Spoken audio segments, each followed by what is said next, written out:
For years now, every time I have a spare second, I'm listening to podcasts or audiobooks, hoping to learn more. And now I've come to realize that this is not helping me at all. It's making me more anxious and stressed and overall less successful at achieving my goals. So in this video, I'm going to talk about what I'm doing now and really address that balance between the right amount of learning versus taking action. Years ago, I remember Darren Hardy, who's the founder of Success Magazine, talking about how much he hated to walk his dog, how boring it was. It felt like a waste of time. But then he said when he realized that he could listen to audiobooks and podcasts while he was walking his dog, all of a sudden he didn't mind it anymore because he could feed his brain and he could learn while walking the dog. And I was like, this is me too. You know, every time I'm driving anywhere, or if I'm doing the dishes, or literally if I'm just going to take the trash out for 5 minutes, I will put my AirPods in because I'm like, oh, I could listen to a short podcast on my walk out to the garage. I would do it every time I walk the dog. I would even do it when I was laying on the beach or laying by the pool on vacation. I honestly never really felt productive or like I was spending my time wisely if I was doing any kind of menial task or just sitting there idly, unless I was learning. And after years of doing this, I've really had to stop and ask, like, where is this getting me? Am I really doing anything with all this information that I'm learning? And where is this desire to constantly learn even coming from? And is this even healthy? So this video isn't just going to explore learning things at 2 times speed, but that general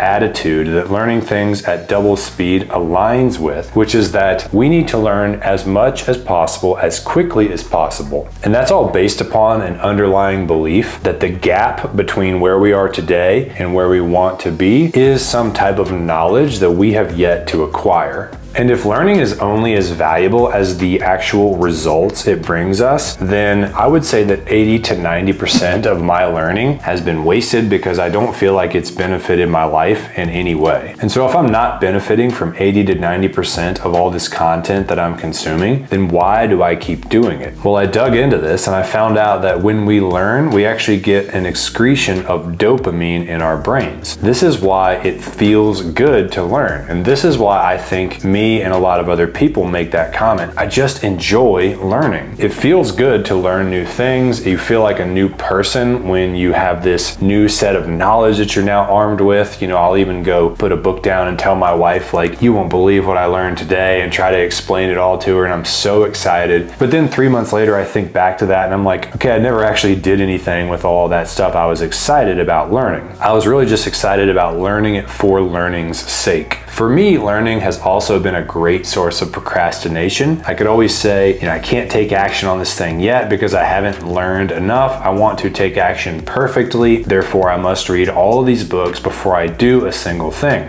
But the irony behind that is that we actually learn much more from doing versus from learning. Would you rather hire a real estate coach who has read 100 books on real estate but has never bought a house, or one who has bought 100 houses but has never read a single book? Now, if we learn more from the doing, and if learning can actually be addicting, then is there any value in learning at all? And the answer, of course, is yes. Learning is amazing, and you wouldn't want to, say, buy a rental property without some fundamental understanding of how to run the numbers, or what type of neighborhood you should buy in, or like how to get the money for the property. But just like for any other drug or supplement you might take, including your morning coffee, there is what we call a minimum effective dose. Now for me, I find that a maximum of 1 hour per day spent learning is plenty. And then when that hour is up, I must put the books and the podcasts and the online courses to the side, and I must take action towards my goals. Imperfect action because I don't know everything yet, but also understanding that I'm probably going to learn more through those periods of the day where I'm taking action versus the learning itself. So the learning sort of points your ship in the general right direction, but then you have to sail off and take that voyage and see what you find along the way. The next morning you can do a little bit more learning, you can recalibrate your ship, but then you got to take off in that boat again. So not only am I leaning into this idea of minimum effective dose when it comes to learning, but also when I'm learning, I'm trying to sit down and learn and do nothing else. In fact, research has found that when you take notes on what you're learning, your retention rate is much, much higher. And if you're not retaining what you're learning, then what's the point of it at all? Now, as a quick note-taking tip,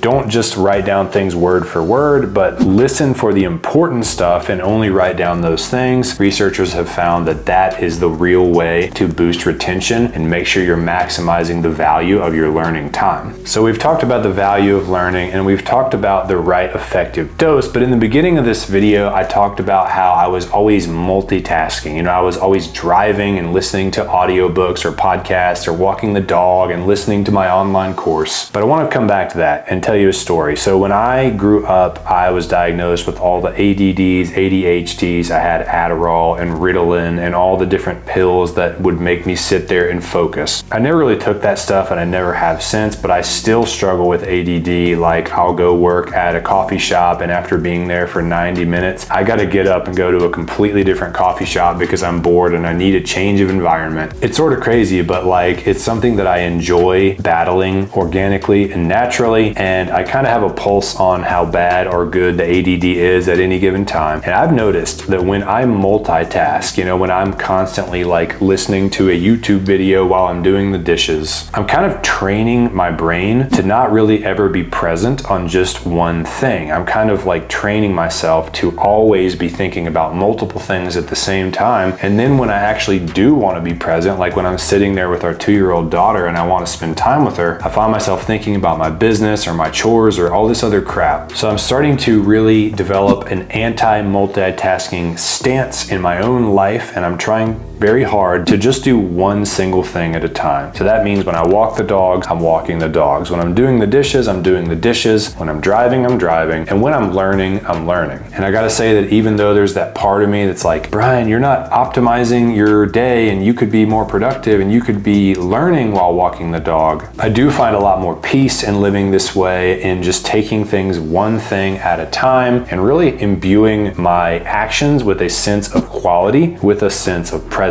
I don't want every action that I take to have like half of my attention. Like when I'm talking to my wife, she's got half of my attention, or my daughter half, the dogs get half of me, my work gets half of me, the drive gets half of me. Just something feels off about living that way. And I have a theory that if I slow down and I trust that doing one thing at a time with quality, which includes my learning, in the long run, I will get just as good or better results. I have a lot more peace of mind and less anxiety and all the good stuff that we ultimately want in life. So I'll keep you updated on how it's going over time. I just wanted to share my perspective in case this resonated with somebody out there. And if you liked this video, I have another related video where I share the secret source of my drive that's got me up out of bed and working hard to achieve my goals over all these years I've been an entrepreneur, and me questioning whether or not it's actually coming from a healthy place. You can check that video out right here. Thanks for watching.